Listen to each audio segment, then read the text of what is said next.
বাংলাদেশ চলচ্চিত্র শিল্পী সমিতির দ্বিবার্ষিক নির্বাচন অনুষ্ঠিত হচ্ছে। ভোট শেষে চলছে গণনা।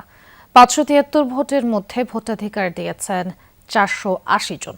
এফডিসিতে দ্বিবার্ষিক নির্বাচনের ভোট গ্রহণ সকাল ৯:৩০টায় শুরু হয়ে চলে ৬টা পর্যন্ত।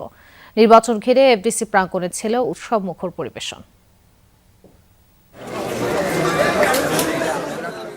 ২ বছর পর আবারও রমরমা পরিবেশে চলচ্চিত্র শিল্পী সমিতির নির্বাচন। এবার এক প্যানেলে সভাপতি পদে আরমান ও সাধারণ সম্পাদক পদে রুমানা ইসলাম মুক্তি, অন্য প্যানেলে সভাপতি পদে শিবা শানু ও সাধারণ সম্পাদক পদে জয় চৌধুরী প্রতিদ্বন্দ্বিতা করছেন। নির্বাচন শুরু হয় সকাল ৯:৩০টায়। একে একে ভোটাররা উপস্থিত হন এফডিসি প্রাঙ্গণে। আজকে একটা বিশেষ দিন মনে হচ্ছে, একটা মিলন মেলা।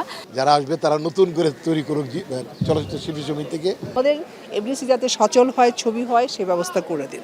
পছন্দের প্রার্থীকে ভোট দিতে এসে শিল্পীরা এফডিসি ভবন, এসি ও লাইটিং সমস্যার সমাধান সহ কাজের পরিবেশ নিশ্চিতের তাগিদ দেন।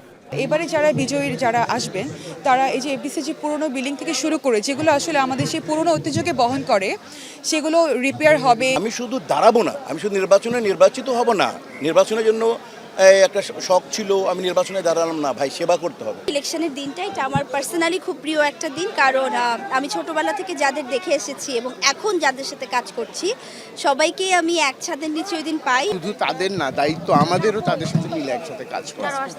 হ্যাঁ, ওরা তো কয়েকজন, এই অল্প কজন দিয়ে তো একটা ইন্ডাস্ট্রির এত বড় জায়গাটা সামাল দেওয়া উচিত না।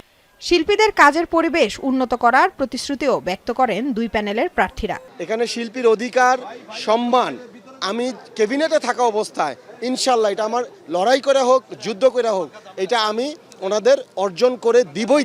আমরা ৫৭৩ জন ভোটার আছেন, তাদেরকে নিয়ে বসবো। তাদের যেটা প্ল্যান হবে, যেটা তারা পরিকল্পনা করবে, ওটাই আমাদের ইশতেহার।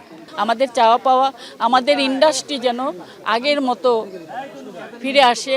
এদিকে সকাল থেকে ভোট সুষ্ঠু হয়েছে বলেও জানান নির্বাচন কমিশন। সুষ্ঠু এবং শান্তিপূর্ণভাবে আমাদের ভোট গ্রহণ চলছে। কোনো রকম কোনো অপ্রীতিকর ঘটনা ঘটেনি এবং কোনো খবরও পাওয়া যায়নি।